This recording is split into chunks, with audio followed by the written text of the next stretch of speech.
specifically, I can't recall a case where there's been a problem because somebody was there taking a picture as such.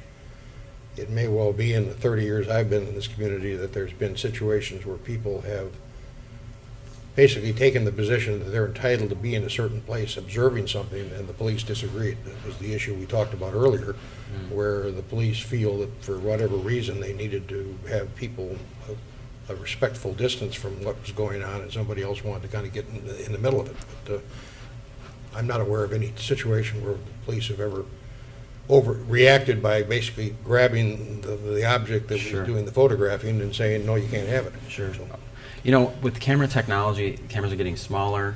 You know, you see videos on the internet of people who take a little camera and they'll put it on the top of a bike helmet or something, and then you can see their whole as they're riding along. Where do you guys think technology is going to go in terms of law enforcement, in terms of the tools, the camera tools that are going to be used by police and law enforcement beyond? I mean, we know about the cameras on top of the police car, but you know, with this new technology, what would you envision is going to happen in terms of ways that police are recording what they do? I think, and we're currently working on projects now to really leverage the video technology that's out there. And by leveraging that, I mean make it more accessible under appropriate circumstances for police officers to use, both in responding to calls and preventing crime.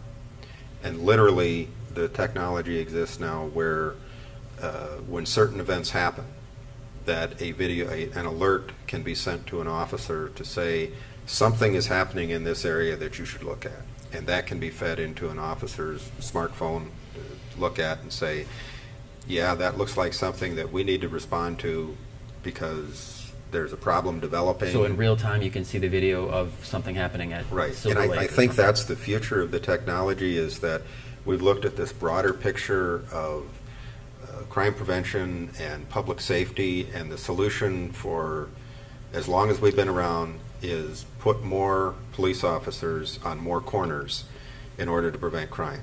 And what we're now able to do and discovering is that actually making the video technology accessible and in real time and making it available takes the place of a lot of police officers, because they're no longer trying to be on every street corner. They're trying to be in the right place at the right time, and that's before those crimes happen. And that is a reality with the video technology that exists today. Are you guys putting cameras in places where, just in neighborhoods or in places where people don't realize that there are cameras? I mean, for viewers, I'm wondering, are they? It sounds almost, you know, it's a slippery slope to Big Brother. If you start putting cameras, they become cheaper.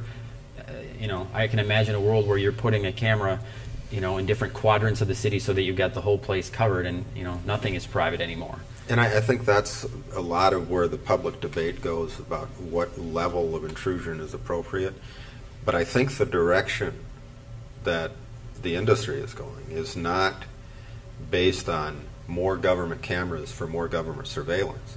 It's private individuals, whether businesses or residents, that have all of the video surveillance and video technology, deciding for themselves what level of interaction do they want with the police. What do I want the police to know about my business or my residents? And when something happens, I want them notified of this.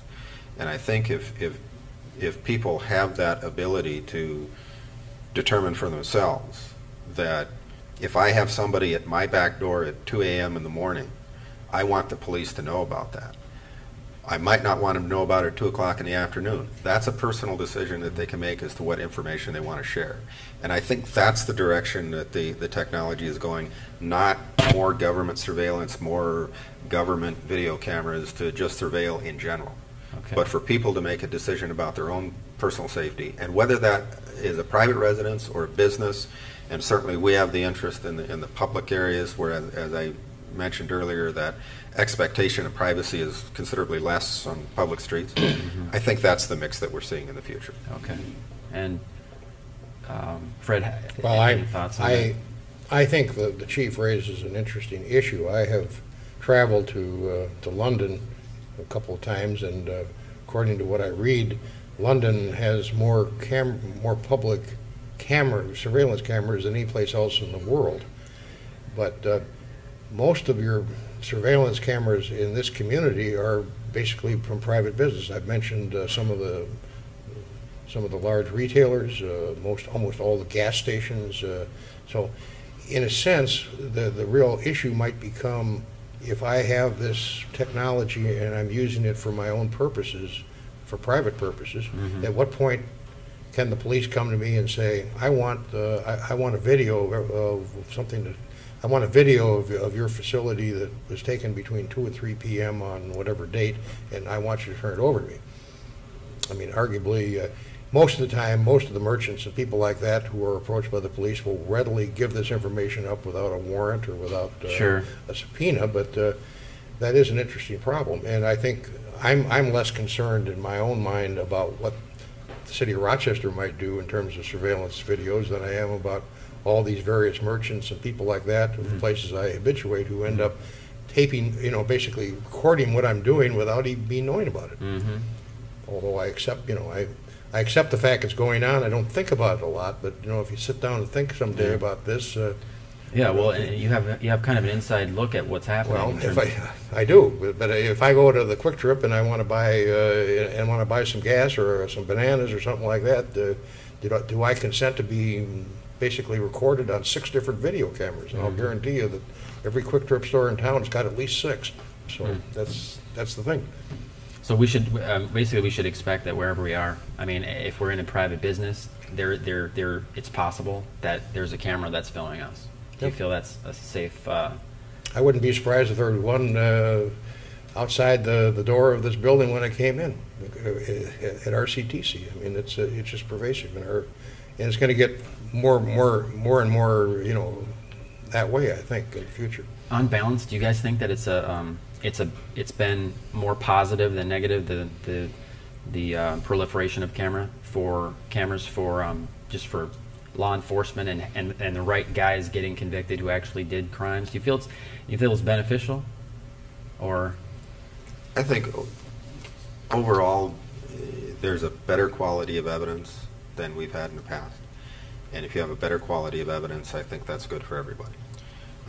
We do have to be cognizant that there are limitations and that we don't always recognize those limitations. The videotape that was shown earlier as an example of that.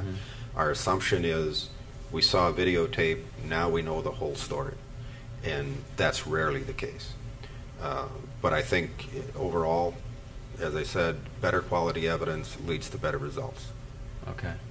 Fred, what do you think? Well, I don't think there's any problem as such with that. I think what people have to realize is that we're going to probably at some point, as individuals and as a society collectively, have to decide whether or not certain privacy concerns are important.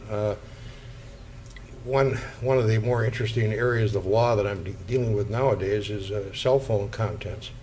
Almost all my clients who get arrested have a cell phone, and almost all those cell phones have information that would be interesting to the police for one reason or another. And we've got a new cottage industry now of experts that go out there and use forensic tools to basically tell everybody what's on the contents of the cell phone. And you'd be amazed. I mean, your cell phone basically is you. Even if you can't be compelled to give evidence against yourself, your cell phone can. And, people have to understand that. So. Okay. Well, great. Well, thank you very much for joining us. Thanks to Chief Roger Peterson of the Rochester Police Department and Rochester Attorney Fred Schuler. Thanks for joining us, and have a good day.